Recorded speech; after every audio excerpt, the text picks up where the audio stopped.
Hey, everybody, welcome back to The Gold Mine. We have another fantastic show for you today. Very excited. We got Lucius returning for the second time. Very excited to get him back. We got JT. She's going to be joining us as well for the first time.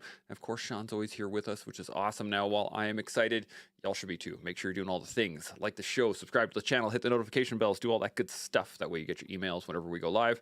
And you can join us and in the comment section. So if you do have any questions or comments, by all means, put them up in that section. We will engage those throughout the show. Otherwise, let's get some intros and then we'll get into the conversation. So Lucius, I'll start with you and then we'll work our way down. 10 to 15 seconds. Who are you? Where you come from? All that good stuff. Hit it. Thanks again for having me back. It's an honor. I'm an orthopedic surgeon, specializes in hand. I'm also a black belt in Brazilian Jiu-Jitsu and did combat sports a lot of my life. Bam. Nice and succinct. I like it. JT, how about yourself? Oh, good. You unmuted me. Thanks for having me. Yeah, I am an Army veteran. I am a photojournalist who's been in Ukraine the last, I guess, 6 years, covering the conflict there, or not the conflict, the war, and a writer of a recent memoir. Yay. Absolutely. I'm looking forward to digging into that. I haven't got there yet, but I'm going to be digging into that very shortly. Sean, how's life out in the mountains? Things are good. Looking forward to see where the conversation goes today. Yep, it's going to be a good one. So I have a couple videos right off the bat, and this is going to be pretty interesting because I want to see where this goes because it could go in multiple ways. So I'm going to hit this up first, and then we will engage this from there. Here we go. February 12th, 2007 in Boston. An individual went to the subway with a violin and started playing. He played for 45 minutes and a couple people stopped by. At the end of the 45 minutes, he picked up his hat and he had somewhere just short of $30. Now, what no one knew was that person was a gentleman named Joshua Bell, who was the most famous violinist on the planet Earth. 2 days prior, he sold out the Boston Orchestra, where every seat was hundreds of dollars, if not thousands of dollars. No matter how extraordinary you are, if you're in the wrong environment, you're very likely to be overlooked and undervalued. And it's so true in relationships, but honestly, everything in life. If you stay in an environment that doesn't appreciate you, you're never going to achieve your full capability. Bam. So with that, let's start with Lucius. What are your first thoughts on this, man? Yeah, well, he touched it right at the end with context. Environment matters so much. Humans aren't beings that live in isolation. We interact with our environments in a lot of ways. We take cues from those environments. And if it's the wrong environment, things are going to go unrecognized. And that was a perfect example of which, you know. Absolutely. JT, any thoughts on this? Actually, my first thought was, what did he do with the $30, to be honest with you? But I think of it a little bit differently. I feel like a lot of times that people become too accustomed to being in one comfortable environment instead of exploring different environments. Mm, I like that. Sean, any thoughts on this? I think that, I'm looking at Dr. Luke right now, and he's in the right spot for him right now. And he's probably getting the recognition that he deserves within his industry, within his profession, as a well-regarded individual. And so I think that there's something to be said about how you're regarded in your work environment, how you're regarded in your friendship environment, but then how you're regarded in your, I'll loosely term it, professional relationships outside of your industry. So, and I said loosely, I really meant the collective. And so I don't know how hands work really well, but Dr. Luke does.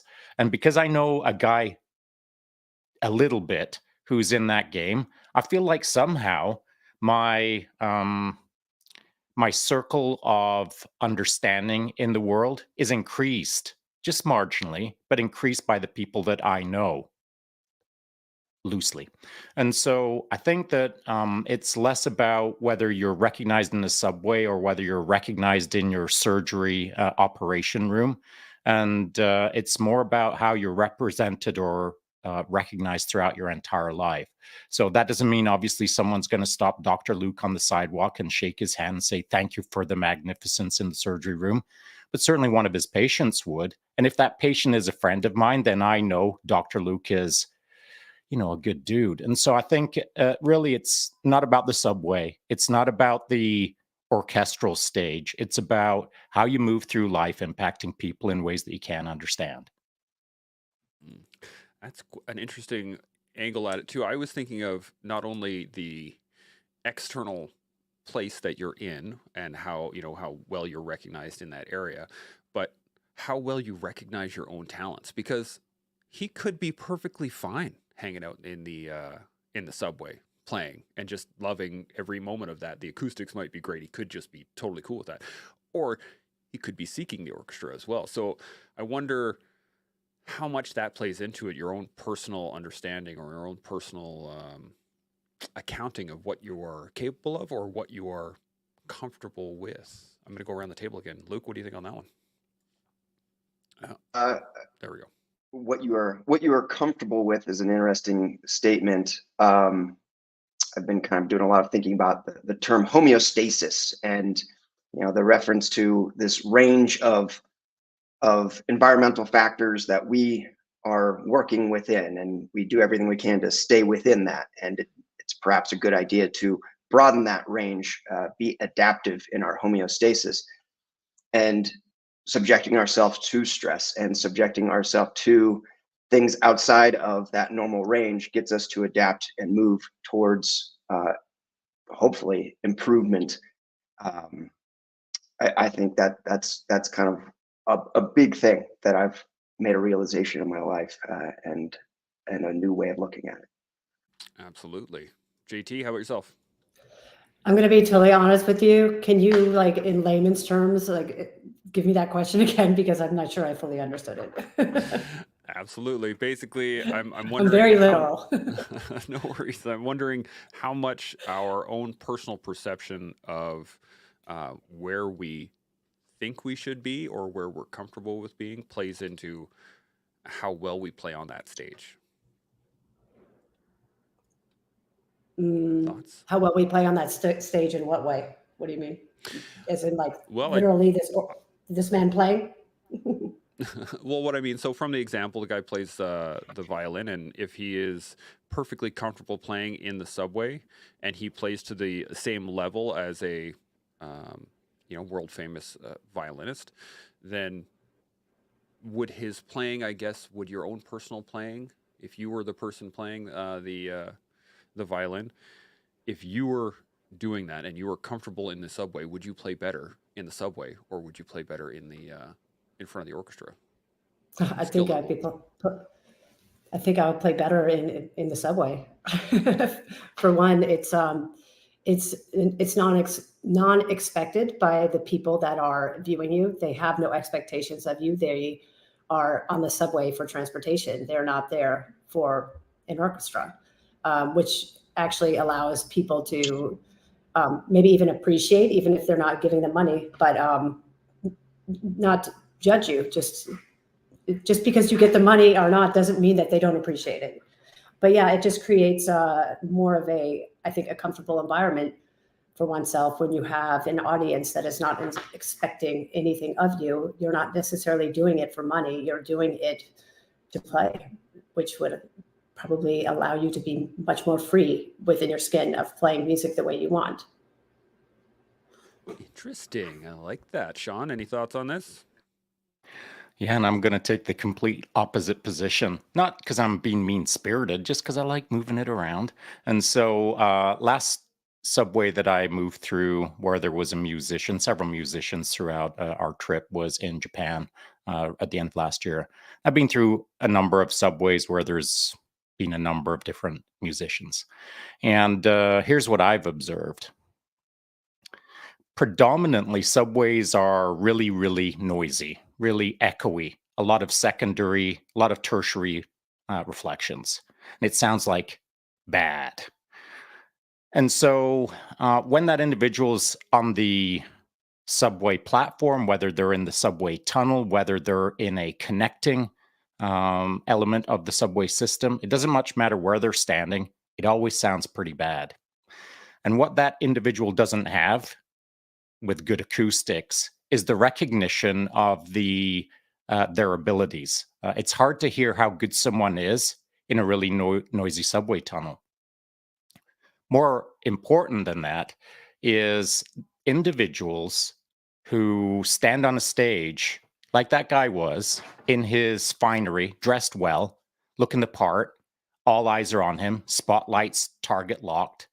He's now in his environment where he feels comfortable, or more comfortable than in a subway, because everyone paid to go listen to him at the orchestra. Everyone recognized who they were going to go listen to. He has a certain sense of comfort or confidence knowing that he's in the spot that he belongs in. But in a subway, no one recognizes him. No one recognizes them, the girl, the guy, the kid. And so now you've only got you and your performance, not your reputation that preceded you.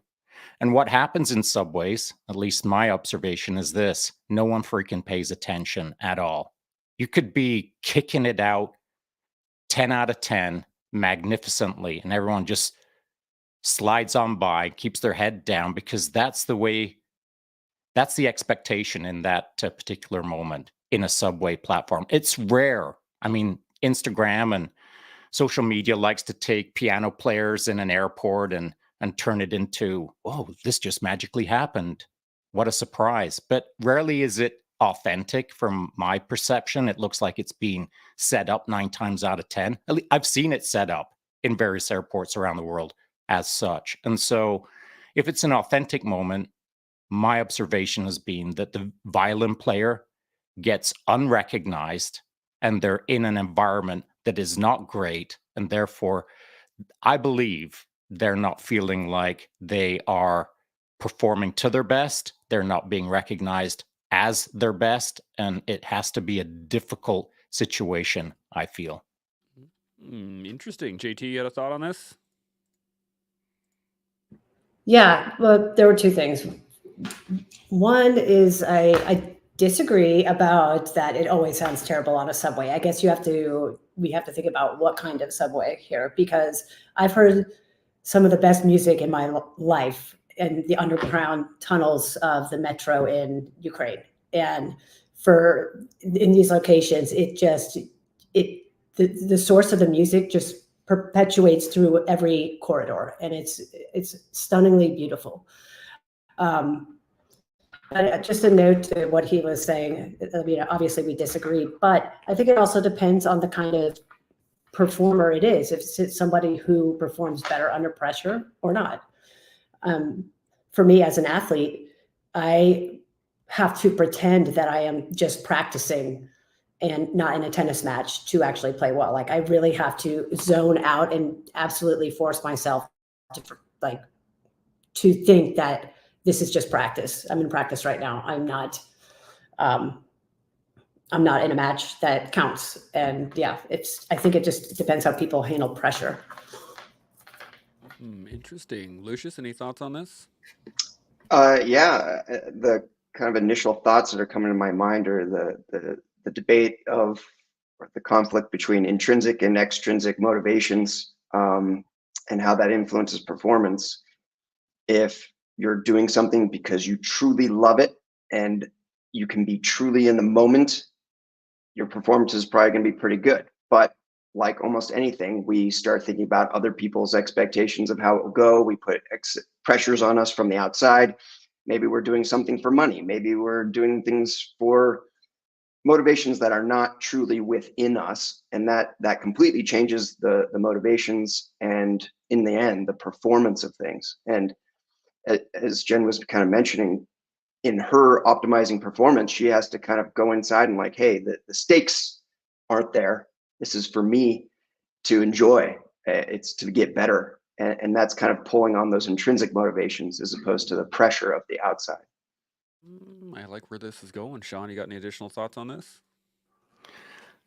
Oh, the psychology of performance is like about a 4 podcast episode, so I'm not going to dive into that. I'll just keep it super like one layer deep.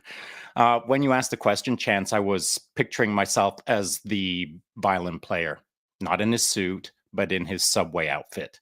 And before he went into that subway to play, here's what didn't happen. It wasn't an ambush. He probably thought about it a day or two. What am I going to wear? How am I going to stand? What am I going to play? What's it going to be all about? Why am I even doing this? Is this a lark? Is it a challenge? Is it a fun outing without much thought? Is it the entire internet is going to film this and I'm going to feel the pressure? It could have been lots of things. I don't know. But I put myself in his shoes and I thought he gave it some pre-thought. And when he walked into that subway, he was probably expecting X. Whatever he put in his head the day before that. And I'll bet it did not line up with his expectations, unless he's played in a subway before. So first timer in a subway with some expectations that may or may not have matched the reality of the moment. And that's for him to chew on. But as we tease out the details, or as I tease out the details in my head on the story, what I think is that he probably learned a few things. He was probably surprised by a few things. He was probably nodding his head and thinking, yeah, that played out the way I expected in this, and this. He probably enjoyed the experience, I'm guessing, because it's, to me, as I put myself in his shoes, it's a perfect opportunity for a pattern interrupt or a pattern reset. He's large and in charge up on the stage. He's the man. He's the best violin player in the world. He's making $1 gajillion every night doing it. Check. But when you're in a subway, you're not getting any of that. So that's a great pattern interrupt, a great reset for him to understand or ask himself the question, why do I play music? Is it because I like the stage, or is it because I like music? Who am I playing for? Is it for people who are my friends constantly coming to watch me, or is it people that I don't know? I bet he learned a lot of things if he thought about the moment deeply. Absolutely. JT, you got any additional thoughts on this at all? I guess for me, I was even imagining that he might have just been in that suit and about to get on the subway, had his violin, and was like, I'm going to play for the people today. What I want, how I want, not what because sometimes the production of an orchestra, they hold you to play certain things that the public gravitates more to, like the Hollywood. Maybe he really just was there and wanted to play what he wanted to play, wanted to get back to his roots, and just decided, I'm going to play. Like, I don't really think it was like a test, thought out, planned test for him, to see who would notice him, to make money, to I don't know. I absolutely see it the opposite. It was just like getting back to his roots and maybe even giving a less formal concert to the public that can't afford a ticket to the orchestra. I don't know. I guess, though, then why leave out your suitcase for the money? That's the only thing about that. But maybe that's just a disguise. I don't know. It's an interesting thought, too, because I know I've watched, I think it's Jimmy Kimmel or one of the late night hosts that are out there now that would take some famous musicians and get them all dressed up and do makeup and everything, make them look something different, bring them down to the subway in New York and play music, and people would walk by and, ooh, lovely. But they did it more as it was like we told you so, like no one's going to recognize you down here. Well, of course not. They look different. They're playing other music. They're in a scenario that most people wouldn't expect them to be in. But the skill level is still there. And I mean, to this point, like if we were to take, say, Lucius and be like, hey, I want you to do a surgery in a basement that's dingy and dirty and not great, the level of surgery would be the same as if you were in in a proper operating room. It would be different, but I think the skill level that you'd be bringing forward would be the same, if not even greater, because you're trying. It'd be cheaper. It'd be cheaper, that's for sure. What do you think, Luke? You think it would be similar, or would your capability or your drive be a little bit different? What do you think? I would like to think that my skills would transfer to wherever. Certain environments, like an operating room, certainly the equipment matters. I got to have drills that work, and if I'm doing an endoscopic surgery, I got to be able to see the screen well, and so certainly environment can influence outcomes, but I'd like to think my motivations and approach would be unchanged no matter what the environment is. The I mean, I just kept on going to this thoughts of environment and context, but you know, if you have Tom Brady playing catch with some kids on a school ground on a random weekday, no one's going to notice that. No one's, I mean, I don't think people would pay for it. It's just, and the people catching the ball aren't going to be as good. And it's just not going to be as fun to watch as if he's acting in a stadium with 80,000 people in the Super Bowl with the highest stakes in that sport. That's what's going to make people into it, and the performance perhaps elevated because of everything else around it. Interesting. So I'm picking up that the buy-in from the crowd matters. So depending on what it is that is happening, if you're talking about a performance, that means that could mean that the buy-in of the audience would really matter in terms of the delivery of what it is you're doing. So I'm going to use the collective as an example. If we have, you know, one person watching versus if we have 1,000 people watching, would that then change the delivery in which we do these conversations, which is an interesting thought. Shaun, you got any thoughts on this? You got to unmute yourself though. Sorry about that. Well, it doesn't change anything for me. I mean, one person, a million people, it's all the same. Just trying to do my best and probably screw it up. And 1 million people see me screw up, or one person, it's all the same to me. So just the audience doesn't much matter. The intention matters, though. And so what I would like to say on this subway thing that I've seen for reals many, many times is that the violinist or the harmonica player or the singer or the whatever it is that they're doing, dancing, whatever it is, the performers, not in all cases, but the performers tend to keep their head down. They tend to keep their eyes on the floor in front of them because so many people have walked past them and ignored them. This is just an observation. I've leaned against a wall and watched it for long enough to form the pattern. The performer struggles to lock eyes with the audience that's walking past them like this. It's not very interactive.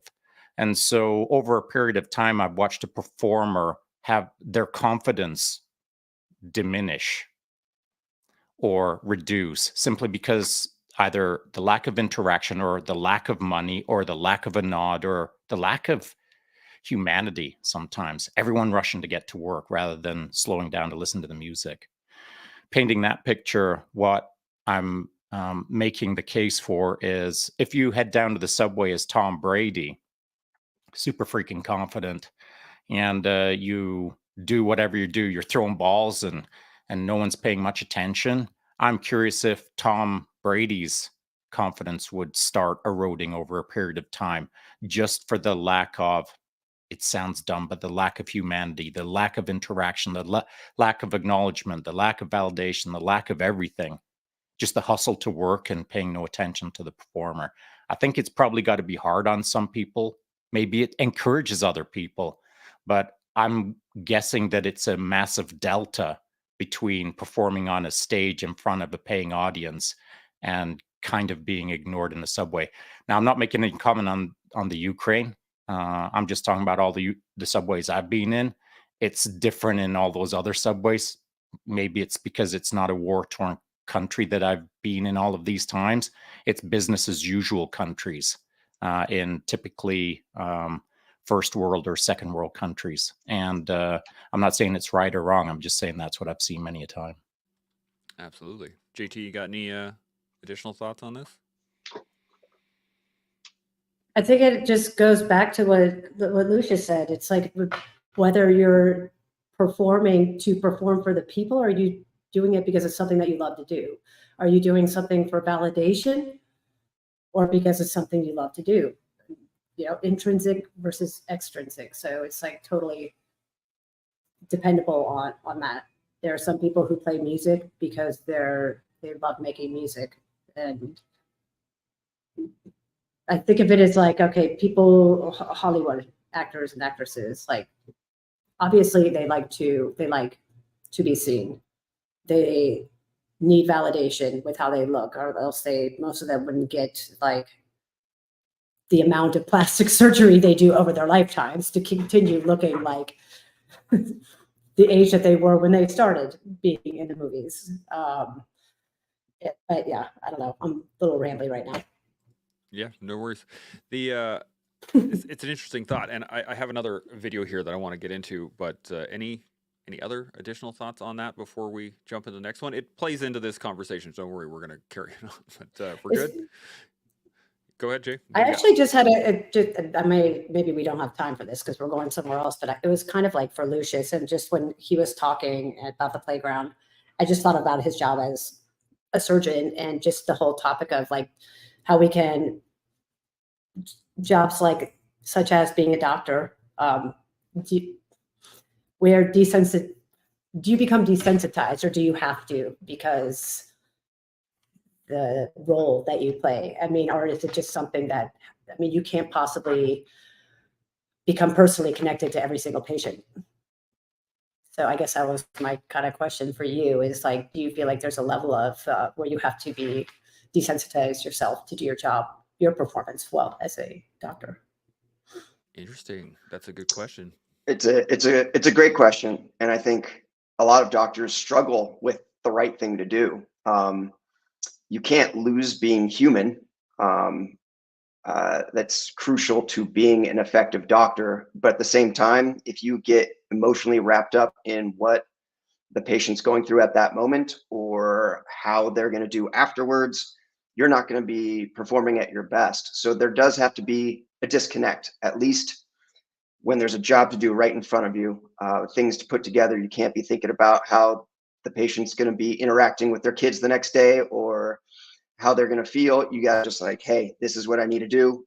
We're doing it. But at the same time, remember that they're going to be a human being afterwards. And it's a dichotomy that's hard to navigate for a lot of surgeons. And it takes practice and ways along the way. And it must also feel like they expect, like more often than not, expect doctors to be superhuman rather than human. Like that responsibility that I see doctors carry in general, surgeons, that I mean, there has to be room for something not to work also sometimes. You know, you try different angles for what you do. Like, is it always perfect? How do you handle those situations when it doesn't reach its goal? Sure. Great Sorry, question. I'm not trying to I think, interview you, but no. I think a lot of the pressure we put on ourselves, doing all the training that we did to get where we are, to do the things we do, we have to be confident, and we have an expectation in ourselves to be excellent. And those expectations sometimes lead to problems in this world of surgery and a lot of things. The enemy of good is better, or something like that. And it is a battle. And I'm sure patients want us to be perfect, but I think a lot of them, if you ask them, have an understanding that things are going to be different after this surgery, after this trauma. And it's mainly the surgeons putting that external expectation and pressure on ourselves to be perfect. I like this. It actually goes quite into what we're talking about here, in the fact that as a surgeon, or as a musician, as a athlete, as anything, when there is a you almost have to disconnect mentally from the engagement in and of itself. And I mean, I'm a jiu-jitsu guy, you're a jiu-jitsu guy, Sean's a jiu-jitsu guy. We all kind of talk about this, but there is when you fall into that flow state and you're purely in the moment, you're not thinking about what next role, what the next sequence is. And to what we're talking about, the musician at that moment, whether he is on stage in an orchestral hall or if he's in the subway, I think would be a true musician would be in that moment playing that song rather than thinking about the next one or the third one or what's down the line or what's down the what's going to happen tomorrow. Similarly, as a surgeon, you would be you would just be doing this surgery right now. I'm going to fix this hand, or I'm going to fix this one thing, without the extension thereof into what's going to happen next or what's going to happen tomorrow, et cetera, et cetera, et cetera. Now I have this next video is a little shorter, but it is kind of in line here with what we're talking about. So I'm going to hit this one up and then we'll go around one more time. Here we go. Putting limitations to yourself, you always stay small and never get into the glimpse of what this complete universe and life has for a potential for you to discover. But this is dependent upon what is your mindset. Nice and quick. Now, reason I picked this one is because I think, as I said, it plays in to the other one. But how much do you think your mindset applies? And Shaun, I'm going to come to you first on this one, but how much does your mindset apply to your own limitations within what it is you're doing? Shaun, what do you think? Well, first I'll establish that as I was listening to that, I've never seen it before, but I automatically thought of Dr. Luke. We should turn this into the Dr. Luke show Hey, there you today. And his reference to homeostasis. And I think that is kind of a key to mindset as well. I think always trying to establish your homeostasis for your mindset in each moment. And by that, I mean like the wider the bandwidth you have to play with mindset or performance, we'll call it, the bigger the bandwidth, the more opportunity you have to gain homeostasis. So if you're pretty new to whatever game it is, if you're the newest hand surgeon on the block, well, your knowledge is maybe this big compared to the guy or girl who's standing next to you, who's been in the game 10 years, and now they've got this much knowledge. So for them to establish their homeostasis, they've got more room to play than someone who's got just a tiny little wafer-thin slice of, that's my homeostasis for the moment. And so that is mindset as well. The more you play in the mindset game, the more ability you have to find the right balance for each moment. And so that generally requires someone to explore their extreme edges of the left and right arcs. And that means you got to bump up against the edge and get bruised and get a little, maybe get some scabs, maybe get a bit toasty. And I'm not saying you got to do that every day, but it doesn't hurt if you can appreciate the exploratory, adventurous lifestyle that's in front of you. You should be exploring your edges in order to understand your homeostasis for mindset.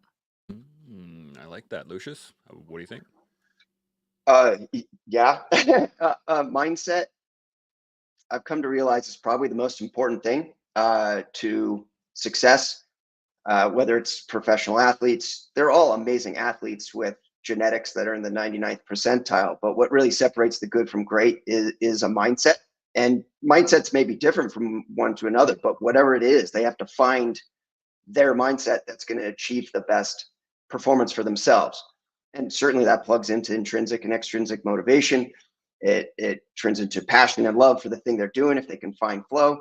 But without a doubt, mindset in whatever we're doing is absolutely crucial. And to figure out what's best for you, you've got to find what you can do, and that's bumping up against the walls, as Shaun was saying. I like that. JT, thoughts? Yeah, what Lucius was saying along with that. I mean, being aware, first of all, of what your mindset is like, a lot of people don't have this, and it's one of the most critical things. And I think that I need to remind myself of tennis again, going back to tennis, but when it became so aware to me how much your mindset can completely destroy yourself in the moment and the things that you love to do. I mean, you experience zoning when you're in the perfect mindset and you only see the fuzz on the tennis ball and only feel the swing of the racket when you, like, nothing else matters. All the sounds are gone. Or that moment when suddenly you literally forgot how to, automatic motion that you've been doing your entire life, you suddenly forgot how to do it. Like your entire body will just freeze. And like, I remember when it happened to me, I'm like, where did my backhand go? I'm like, this is impossible. Like, and the amount of like work I had to take even just to get over that, like the power of the mind is,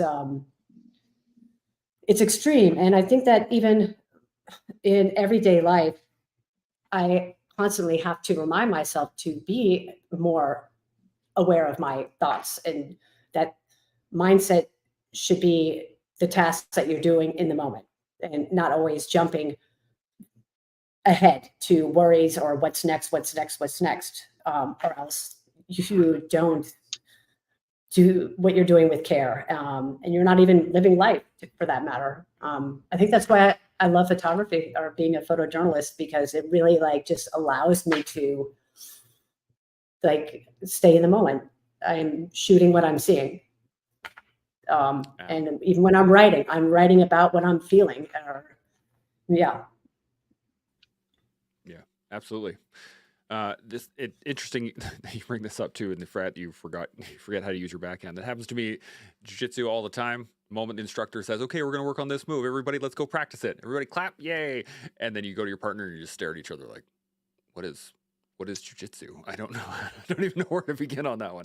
But it's very true. And to your point, I'm wondering, you know, how active we are in our mindset, in our creation of our homeostasis, in our little bubble that we like to hang out in. How active should we be, or how active would you say should someone be who's never engaged their own mindset before? How active should they be in pushing that homeostasis and developing that bubble a little bit? What do you guys think on that one? Luke, I'm going to come to you first.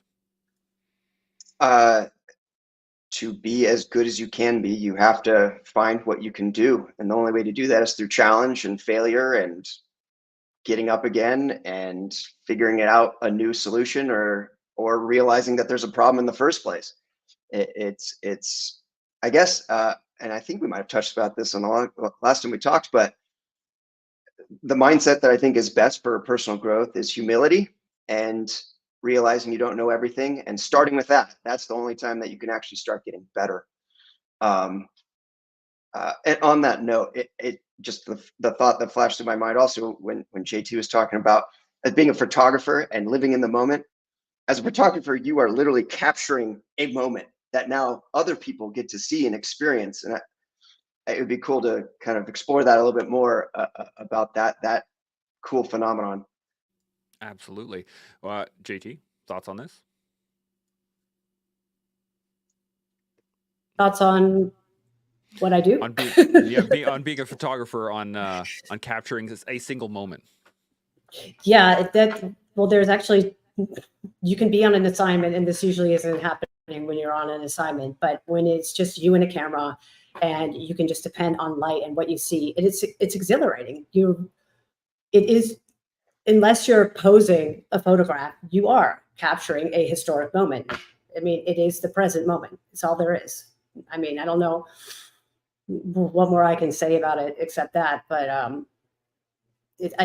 I realized myself over the years, I'm like, no wonder I love this, because it keeps my mind from going all over the place every moment. You know, it, like when I was talking about tennis, I didn't clarify that what made my backhand just vanish was that I was afraid of losing.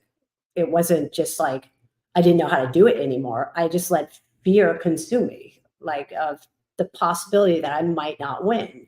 You know, it's kind of like whenever I watch a tennis match, I can guarantee to tell you that, like, what's going to happen, because it's always when you're winning 6-love, 5-love, then all of a sudden you start playing really bad, like, because you've got the lead and that person under you has nothing to lose, you know.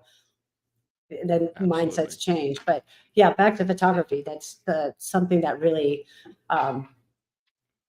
yeah, I realize it really is a tool in life, and I like even encourage anyone or everyone can be. We've all got great cameras on our phones nowadays, just to like notice life a little bit more, because I mean, I didn't choose to become a photographer, but like my earliest photography wasn't as a photographer, and it really was just, I was always just capturing present day moments. Yeah. Yeah, Things absolutely. as I saw it. Shaun, Shaun, you've been a photographer for quite a while. Thoughts on this? Yeah, you're right. I have been, maybe not making any claims to greatness, but I've been a photographer for about, I don't know, 40 years ish. And so, what I have said to many people, actually veterans predominantly over the last couple of years, who at times struggled to be in the moment, at times struggled to just be present. And the last guy I said this to was a sniper as well, and he of all people should understand this better than most, and that is the moment that you lock into the moment, not the future moment, not the past, but you lock into the moment and start observing the real time. That's when you start paying attention to who you are in the moment, and that's when you start feeling the bugs, or you start feeling the cold, or you start feeling the heat, or you start feeling the hunger, or you start feeling the boredom, or you start feeling something. Anything's better than nothing. And so I'll encourage any veteran to grab a freaking camera, get in the game, not get in the game of taking photos. Like a lot of influencers out there take a lot of photos, but it's more of a stealing the photo rather than being with the photo.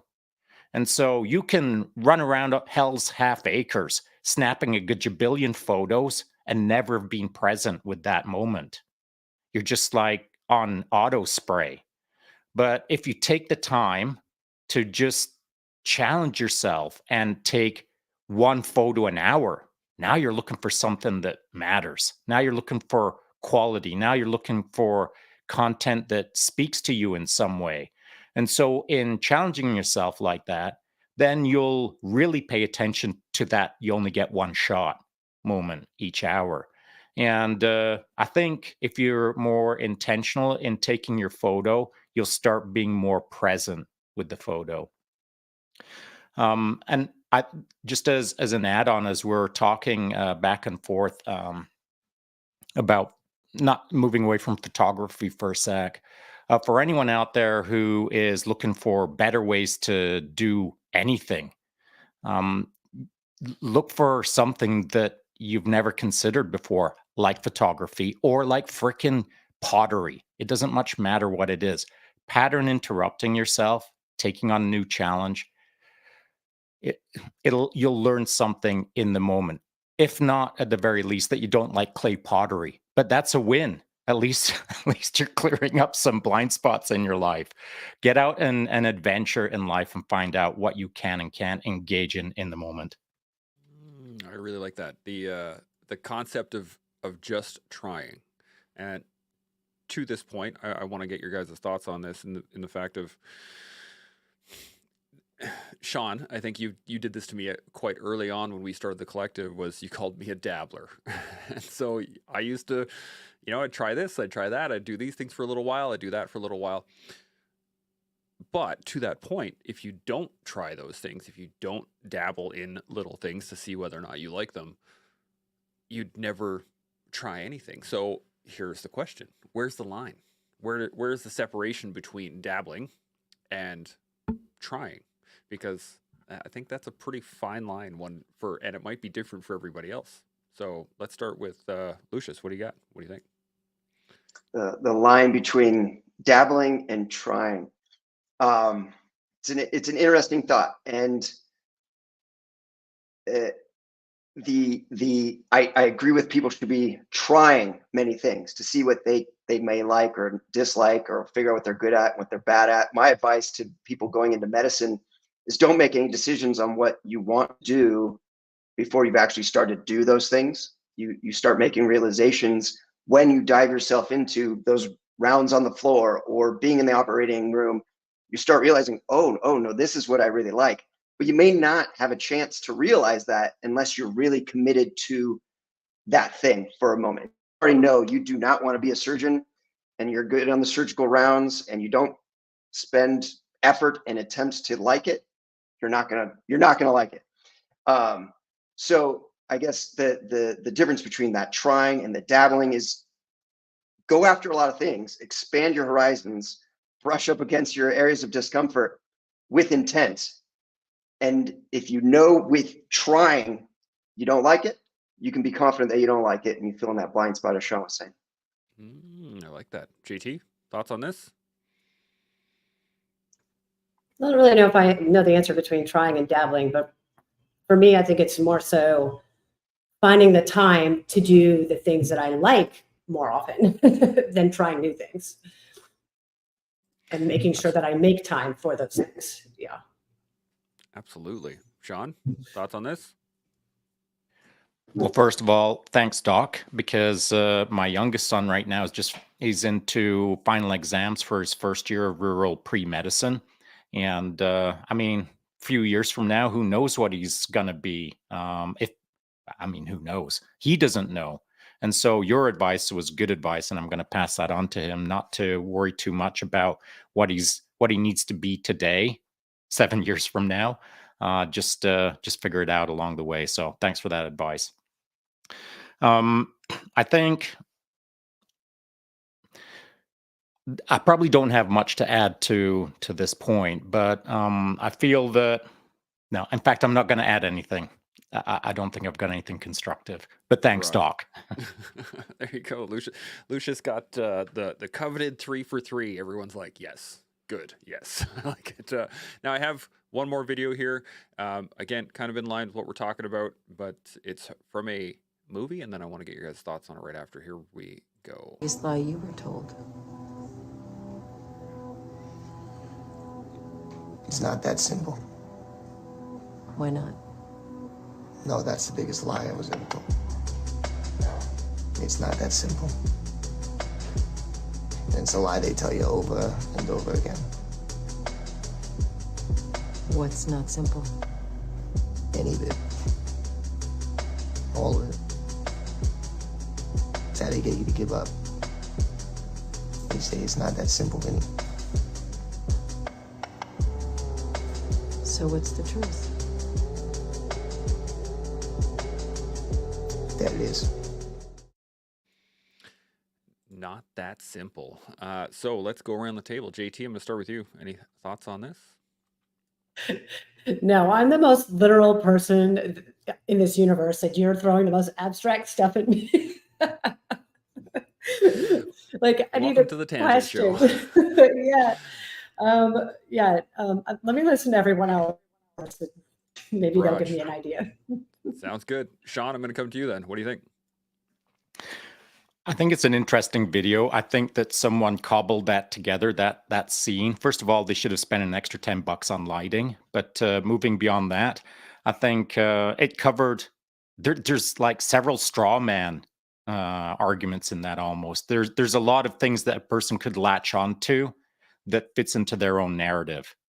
And I love these kind of little clips, man, because it's a dealer's choice clip. You get to latch onto what you're in the mood for. It is easy. It isn't easy. Oh, he says it's easy, but it isn't easy. It isn't easy, but it is easy.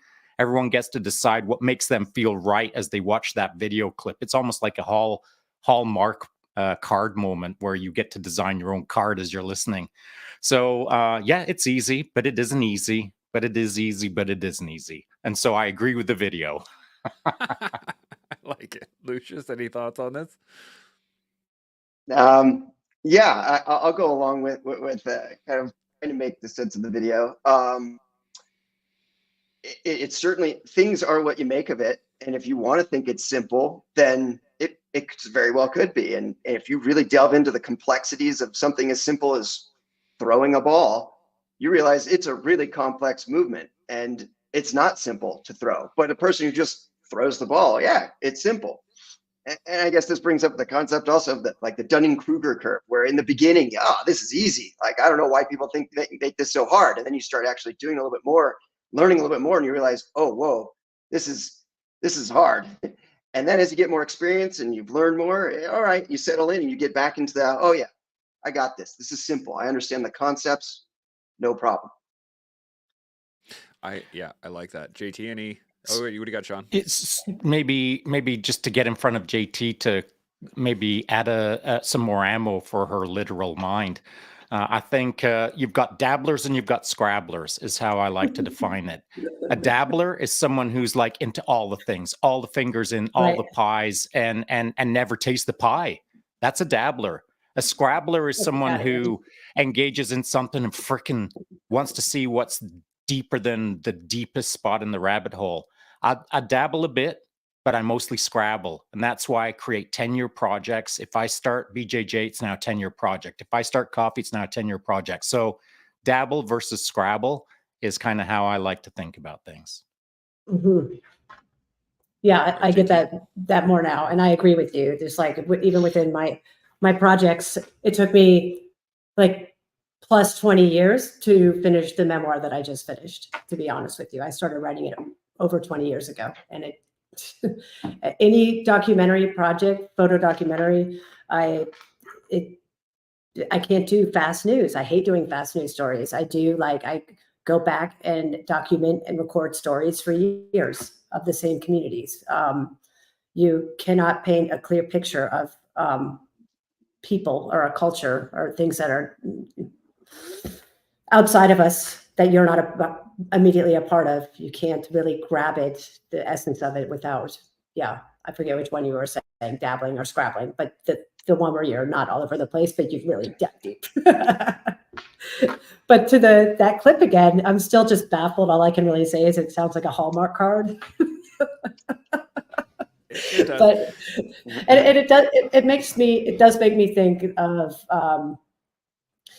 people in the world that are preconception. Like, if you have to be careful to go into things with an open mind, without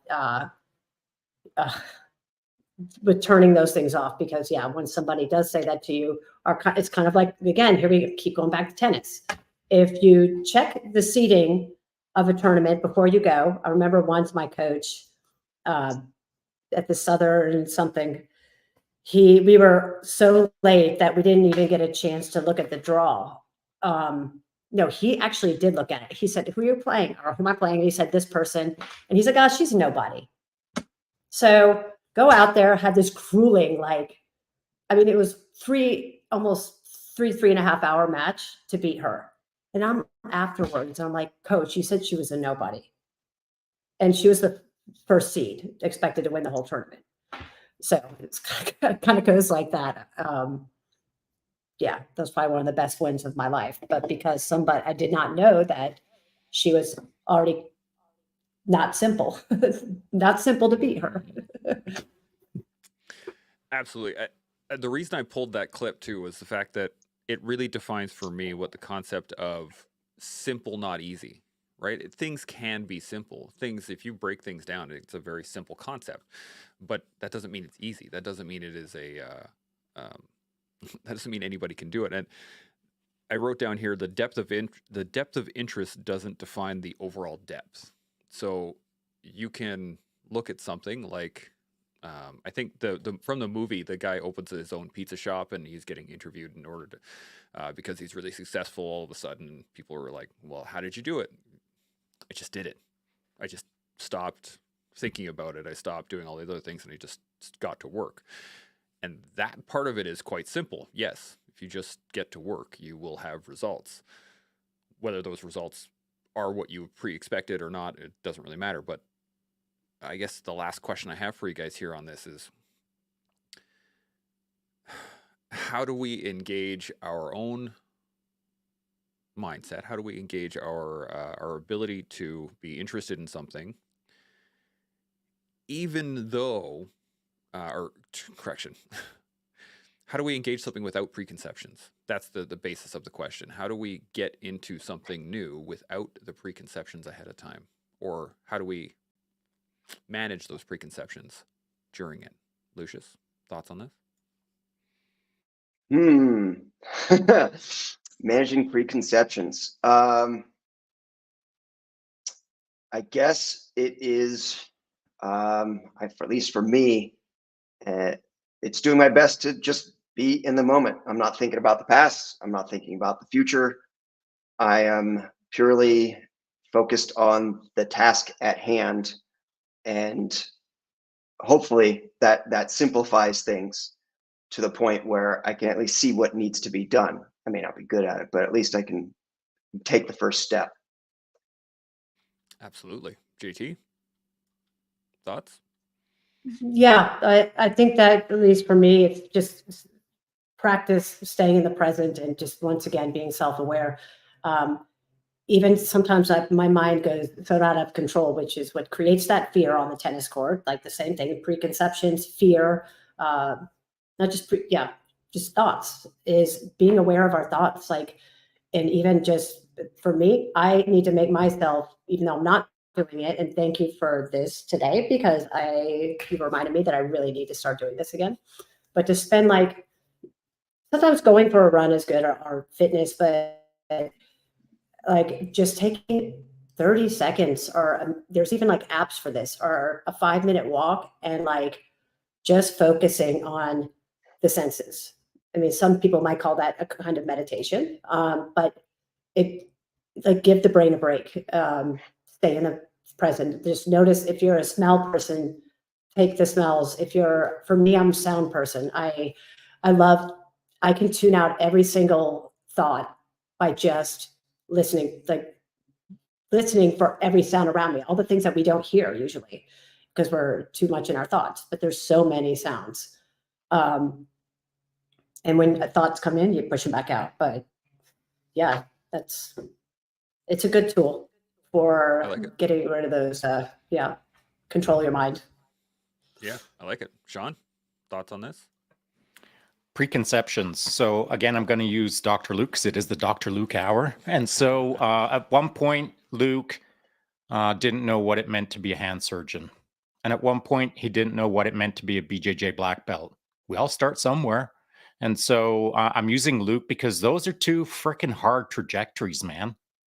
Like, he didn't know what he was in for. He just knew he was in for some hard work, knew he was in for a timeline.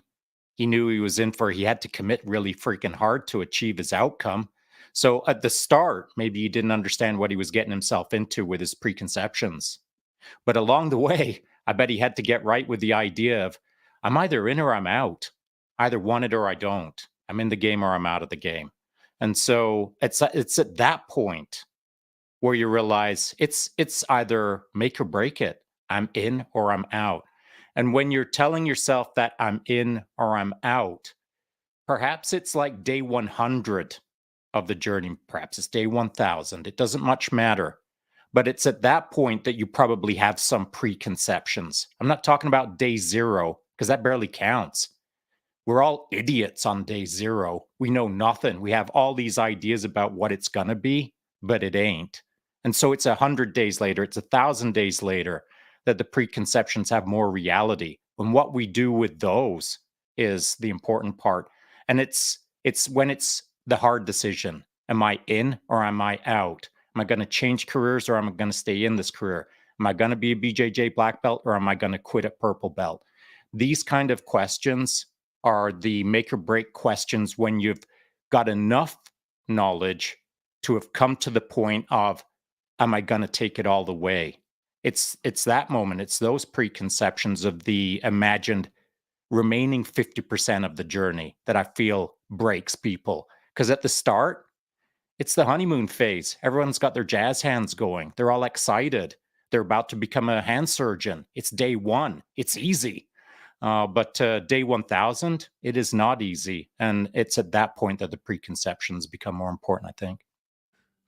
Interesting. Look at it. Any additional thoughts, Lucius? Oh, well, I appreciate the kind words, and I guess I do have some check boxes on my resume, but at the same time, I've never been in a true life or death situation of a battlefield, and I've never had to capture moments in a war-torn country. So I have immense respect for what you all have done and are doing, and I'm certainly learning a lot with this conversation, and yeah, it's cool to be part of it. Raj, any JT got any additional thoughts on this before we shut her down? No, I just want to say thank you, Lucius. Yeah, absolutely. Well, I wasn't actually going to do final thoughts next, but anything at all, anything still rumbling in the back of your guys' heads, anything from anything we covered today, because it was quite a bit. Before we shut her down, I'm going to go back around the table one more time. So, Lucius, any final thoughts? Anything at all? I got one. Lucius, do first. I'll get you in a second, JT. Don't worry.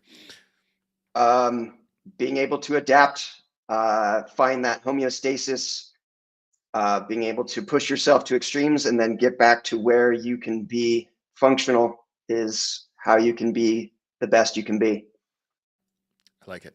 JT, final thoughts? Final thoughts can be anything, right? Absolutely. Yep. I had to say something to Shaun that what you were talking about intentional within. I mean, this could go on forever, so I'll have to continue maybe another time. But about intentional within photography, and I actually think that it's better to be not intentional, because then you are just naturally seeing or feeling a moment. Because if you are intentionally trying to find a photograph, then it's not something that you're going to look at later, and it's too intentional. I guess that's all. I like it, Shaun. Final thoughts? I won't debate that because I agree with it.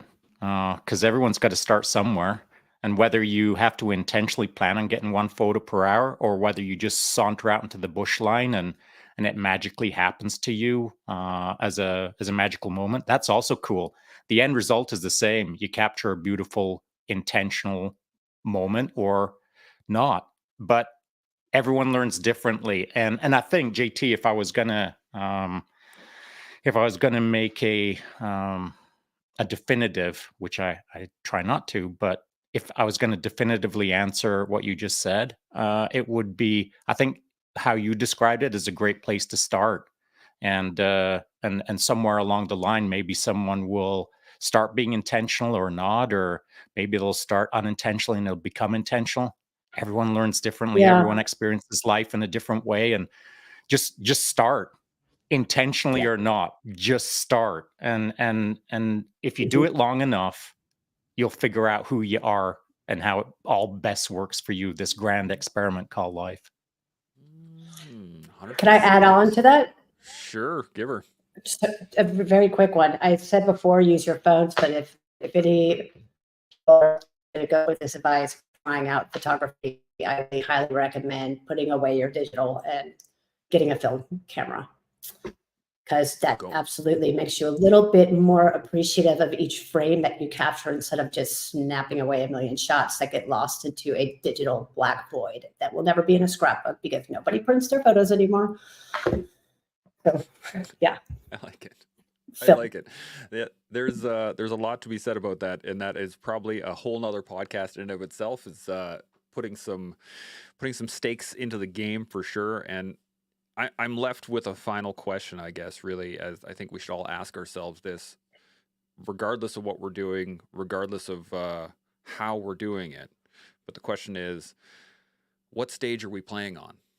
Are we playing on the stage that we want to be on, or are we playing on the stage that is laid out in front of us as best as we can? And I think that is it's an interesting thought pattern for everyone out there. So I'm going to leave y'all with that, let you guys stew on it as we all continue to learn, build, and grow. We'll see y'all next week. Gmo.